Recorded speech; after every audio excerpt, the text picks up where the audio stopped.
అధికారులపై దౌర్జన్యం దాడులు సిగ్గు అధికారులపై వైకాపా నాయకుల దాడులు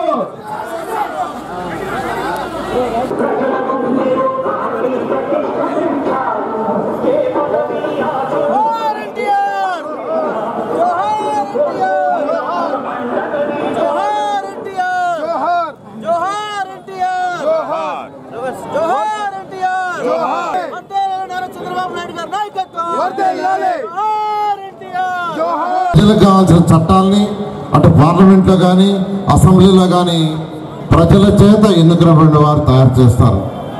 దాన్ని అధికారులు ఇంప్లిమెంట్ చేస్తారు.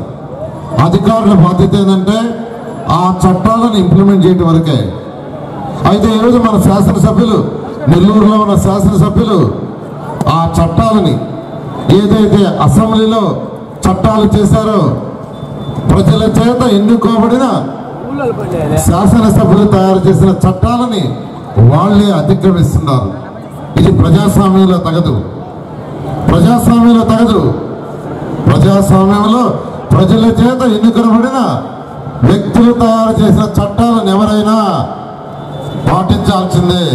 కానీ ఈరోజు పోలీస్ స్టేషన్లకు పోయి పోలీస్ స్టేషన్లో పోలీసు వాళ్ళని ఇష్టం వచ్చినట్టు మాట్లాడి మళ్ళా దానికి కౌంటర్గా రకరకాలుగా చేయడం కరెక్ట్ కాదు. ప్రజలందరూ గమనిస్తున్నారు. నెల్లూరులో మాటలు కాదు, చేతలతో చేసి చూపించాం, ఇంకా కూడా చేస్తాం.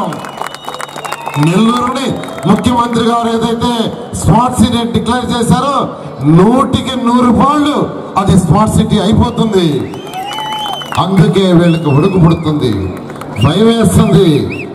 ఆ భయంతోనే ఈరోజు అడ్డదారులలో పోలీస్ స్టేషన్లు అటాక్ చేయటం, పోలీసులు తిట్టడం,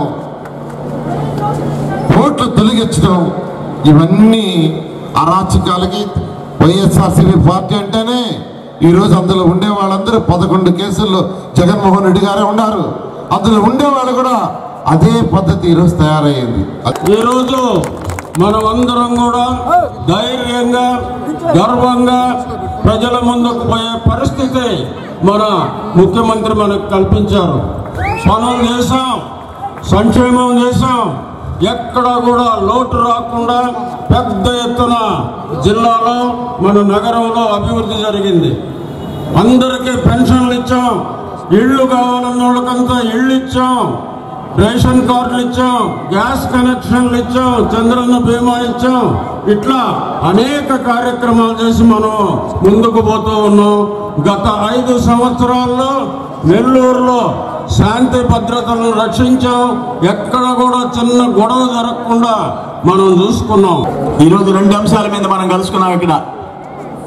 ఒకటి, రాష్ట్రం మొత్తం మీద లక్షల ఓట్లు తెలుగుదేశం తొలగించి ఆయన ముఖ్యమంత్రి ఎగిరే దాంట్లో కూర్చోవాలంట. రెండు రాష్ట్ర వ్యాప్తంగా అరాచకాలు సృష్టించి భయపెట్టి, అంతకుముందు చూసాం అసెంబ్లీ రౌడీలని, ఇప్పుడు పోలీస్ స్టేషన్ రౌడీలుగా అవతారం ఎత్తి అందరినీ భయపెట్టాలని చూస్తున్నారు. ఈ రెండింటి మీద, ఒకటి మీ దౌర్జన్యాలు, 2 ఓటర్ల తొలగింపు కుట్ర. ఈ రెండింటికి చెక్ పెడతాం, మిమ్మల్ని అంత తేలిగ్గా వదిలిపెట్టాం చంద్రబాబు నాయుడు గారు అని చెప్పేసి మనం చేస్తున్నా. మరిన్ని న్యూస్ అండ్ అప్డేట్స్ కోసం 123 నెల్లూరు యూట్యూబ్ ఛానల్ను సబ్స్క్రైబ్ చేసుకోండి.